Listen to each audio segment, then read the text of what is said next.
ہم نے موسیٰ سے 40 رات کا وعدہ کیا تو تم نے ان کے پیچھے بچڑے کو معبود مقرر کر لیا اور تم ظلم کر رہے تھے.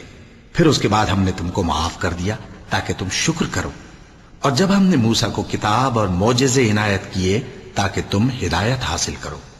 اور جب موسیٰ نے اپنی قوم کے لوگوں سے کہا کہ بھائیو، تم نے بچڑے کو معبود ٹھہرانے میں اپنی جانوں پر ظلم کیا ہے، تو اپنے پیدا کرنے والے کے آگے توبہ کرو، پھر اپنوں کو قتل کرو.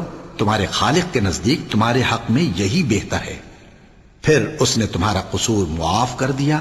وہ بے شک بڑا معاف کرنے والا ہے، بڑا مہربان ہے.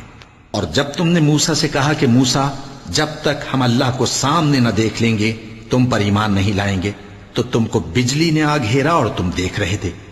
پھر موت آ جانے کے بعد ہم نے تم کو اثر نو زندہ کر دیا تاکہ احسان مانو.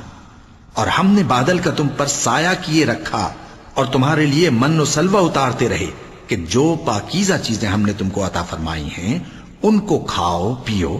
مگر تمہارے بزرگوں نے ان نعمتوں کی کچھ قدر نہ جانی اور وہ ہمارا کچھ نہیں بگاڑتے تھے بلکہ اپنا ہی نقصان کرتے تھے.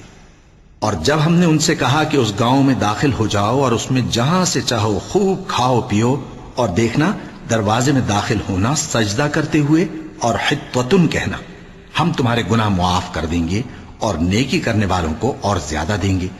تو جو ظالم تھے انہوں نے اس لفظ کو جس کا ان کو حکم دیا تھا بدل کر اس کی جگہ اور لفظ کہنا شروع کیا. پس ہم نے ان ظالموں پر آسمان سے عذاب نازل کیا کیونکہ نافرمانیاں کیے جاتے تھے. اور جب موسیٰ نے اپنی قوم کے لیے ہم سے پانی مانگا تو ہم نے کہا کہ اپنی لاٹھی پتھر پر مارو. انہوں نے لاٹھی ماری تو اس میں سے 12 چشمے پھوٹ نکلے اور تمام لوگوں نے اپنا اپنا گھاٹ معلوم کر کے پانی پی لیا. ہم نے حکم دیا کہ اللہ کی عطا فرمائی ہوئی روزی کھاؤ اور پیو اور زمین میں فساد نہ کرتے پھرنا.